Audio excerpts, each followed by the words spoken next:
Before I start revising the nervous system, I'll explain you what cartilage is. Cartilage is a jelly-like substance which is present between two bones. All of you know in the two bones, they rub against each other to make any movement. And when any two things rub against each other continuously, they wear out with time. So this cartilage prevents the wearing out of bones. This you can say it provides cushion to the bones to prevent the bones to wear out. Now with this we finish the skeletal system. Let's begin the nervous system.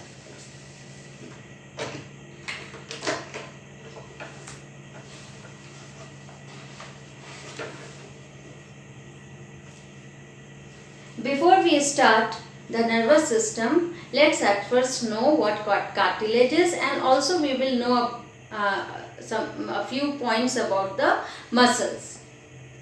We have the cartilage present between the bones. This cartilage is a jelly-like substance and it provides cushion to the bones. All of you know when two things rub against each other continuously, with time they wear out. When the bones are rubbing against each other, they make movement, and this rubbing against each other is going on continuously. So to prevent the wearing out of the bones, this cartilage is present. Then we have muscles. Now, what are muscles? Muscles are fleshy substance which are above our bones. These muscles are attached to the bones with fibers called tendons. Don't get confused between ligaments and tendons.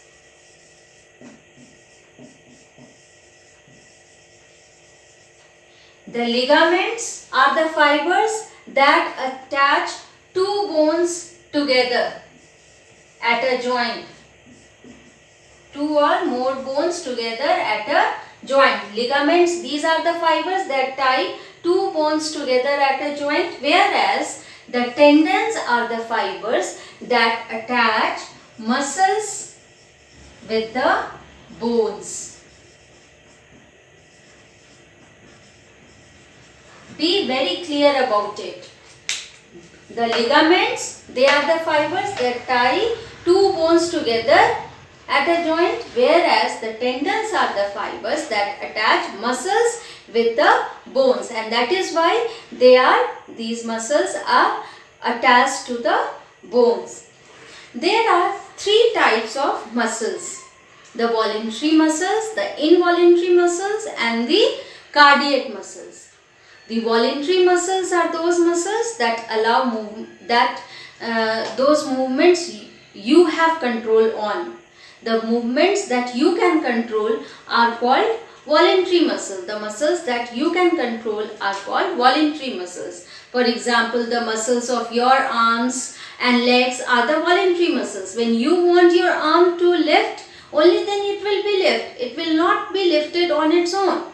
When you want to kick anyone, it's you who will have the control over your legs, over the muscles of your legs. So such type of muscles are called voluntary muscles. Whereas there are a few muscles present inside our body which we cannot control, which are not in our control. For example, there are muscles present in our digestive system, or when we blink our eyes, the muscles of our eyes, we don't have control on them. So such type of muscles are called involuntary muscles. And the third type of muscles are the cardiac muscles, which are the muscles present in the heart. And the cardiac muscle works all the time and never gets tired. The cardiac muscles works all the time.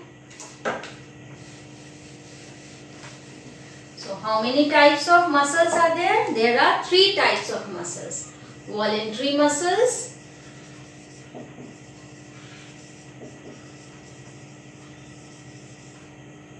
involuntary muscles,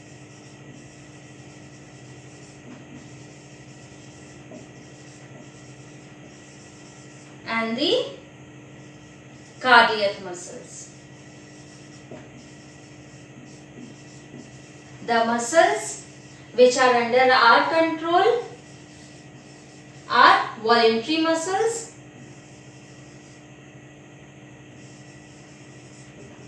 the muscles which are not under our control are involuntary muscles, and the muscles of the heart are called cardiac muscles. How do these muscles work? These muscles work by contracting and relaxing. When we lift any bucket, any heavy thing upward, what happens? As you can see, the picture of the muscles on page number 63, contraction and relaxation of biceps and triceps. When you are lifting anything up, what happens over here? This is the bicep. This bicep contract, and this is the tricep which relaxes. And when you keep back the heavy thing downward, what happens? The biceps, this time the biceps relax and the tricep, they contract. So the muscles work by contracting and relaxing. You read about different parts of the skeletal system, you read about the muscles, but you also need to know about how you can care for these, for your bones. You must also care for the bones and the muscles. Now, how can you take care of your bones and muscles? The first and most important thing is to maintain correct posture. When we maintain the incorrect posture, we will be giving unnecessary stress on our bones. So, we must always maintain the correct posture. And then point number 2, we must eat that food which is rich in calcium and protein.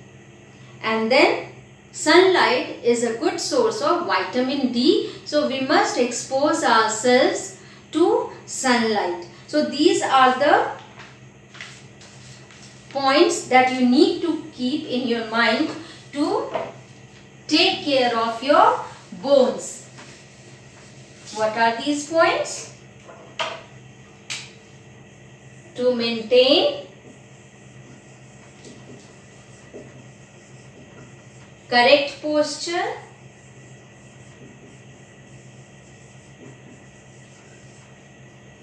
then how can you take care of your bones and muscles?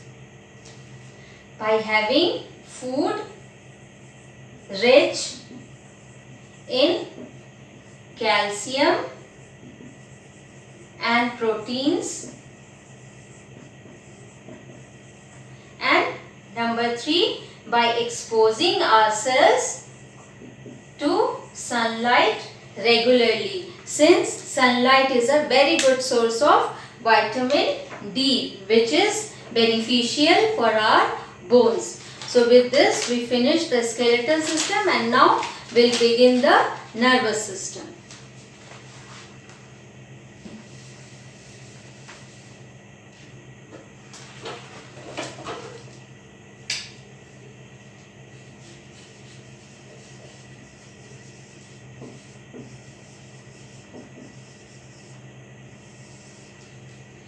Nervous system is also an organ system, and it controls all the other organ systems present inside our body. So this is a very important organ system, and it has 3 parts. It has 3 parts. What are those 3 parts? Brain, spinal cord, and the nerves. At first we'll discuss about brain.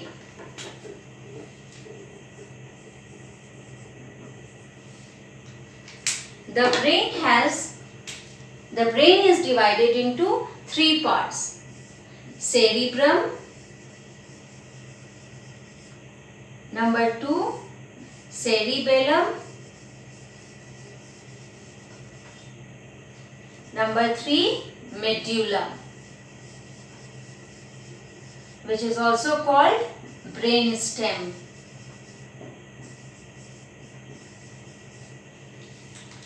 We have three parts of the brain: cerebrum, cerebellum and medulla, and all these three parts have their own functions. The cerebrum is the thinking part of the brain and it is the largest part of the brain. All the feelings such as sadness, happiness and fear, all these things are controlled by the cerebrum. Then we have the cerebellum. The movement of our body, the posture, the balance of our body, all these things are controlled by the cerebellum. And then we have the medulla or the brain stem. This medulla is also called the brain stem, and it connects the brain to the spinal cord. And its work is to control all the involuntary muscles, like as you know, the muscles present in the digestive system, the circulatory system. We don't have control on such muscles. So these muscles are controlled by medulla. So it is clear, cerebrum is the thinking part of the brain and it is the largest part of the brain. What things are controlled by the cerebrum? All the feelings are controlled by cerebrum. Then we have the cerebellum. Cerebellum controls our balance and movement of body.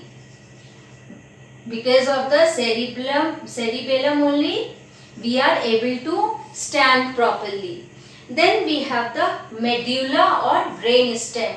It connects it is a medium with which the brain is connected to the spinal cord, and all the muscles, all the involuntary muscles are controlled by the medulla. Medulla control the involuntary muscles.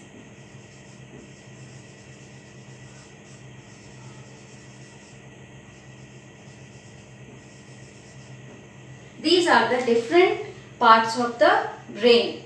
Then we have the spinal cord.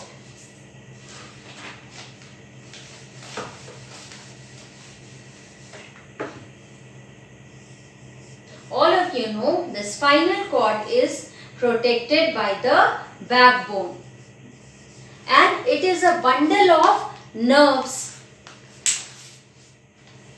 The nerves carry messages back and forth between the brain and the rest of the body via spinal cord. All the sense organs, they sense the outside world and convey the message to the brain. And how do they convey their message to the brain? Through this spinal cord. So spinal cord is a medium through which the brain accepts the messages from the sense organs, and it is a long thick bundle of nerves which is protected by the backbone, vertebral column. There are three types of nerves present in our body. How many types of nerves present in our body? Three types of nerves: sensory nerves, motor nerves and mixed nerves.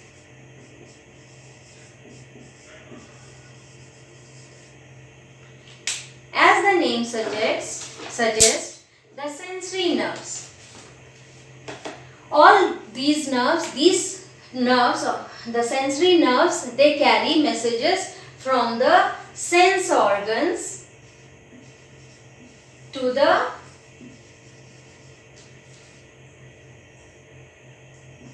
brain or spinal cord. The sensory nerves are those nerves that carry messages from our sense organs to the brain or spinal cord. Then we have the motor nerves. The motor nerves carry orders. The sense organs, they carry messages from the sense organs to the brain or spinal cord, whereas The motor nerves, they carry orders from the brain or spinal cord to the rest of the body, and in this way we are able to give response to the outside world. We see anything, the sensory nerves send the message to the brain or the spinal cord, and after receiving the messages from the sense organs, the brain gives order to the rest of the body through motor nerves. Then we have the mixed nerves. These are the nerves which do both the functions of taking messages from the sense organs, whereas conveying the orders of the brain to rest of our body.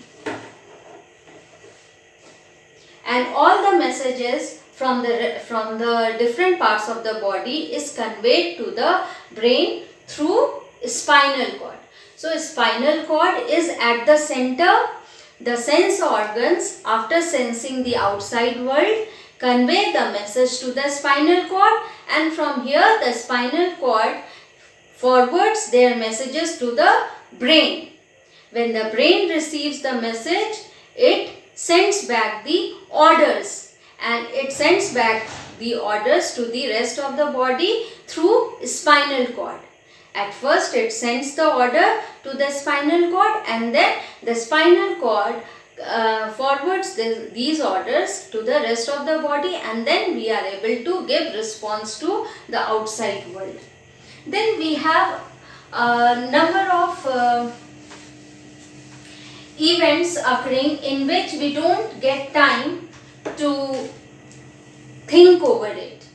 Suppose you are walking and suddenly you see a car approaching to you. What will you do? Will you think over that you should be back or you should stand there? There is no time to think at this point of time. You need to react immediately. So such type of actions are called reflex action.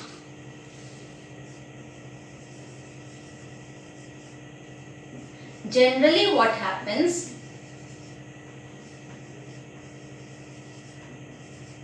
the spinal cord is at the center and this is the rest of the body.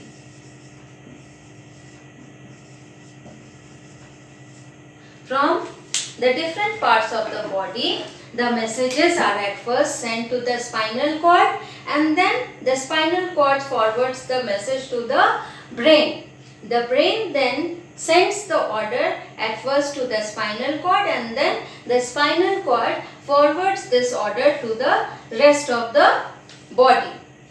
The decision cannot be taken by the spinal cord, but it has to be taken by the brain. But in case of reflex action, what happens? When the different parts of the body send message to the spinal cord, there is no time to forward this message to the brain. So here the spinal cord only becomes the king. It only sends back the order to the rest of the body, and such type of actions are called reflex action. Then we have memory.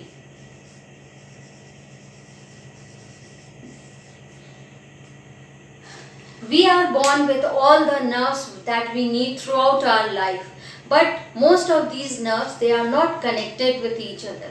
As we grow, we learn many things. There are many incidents that take place in our life, but as we learn new things, new connection is made, and these connections are stored inside our brain, and this only forms our memory.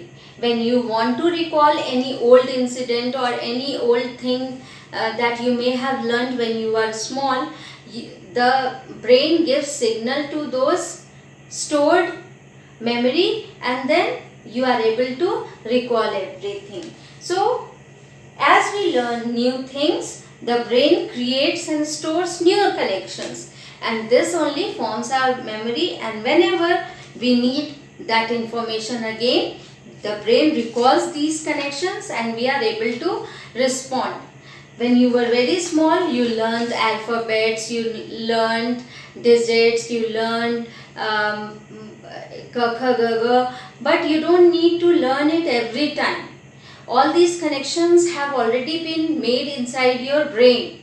You just need to recall. The brain will give signal to the memory and you will be able to recall everything.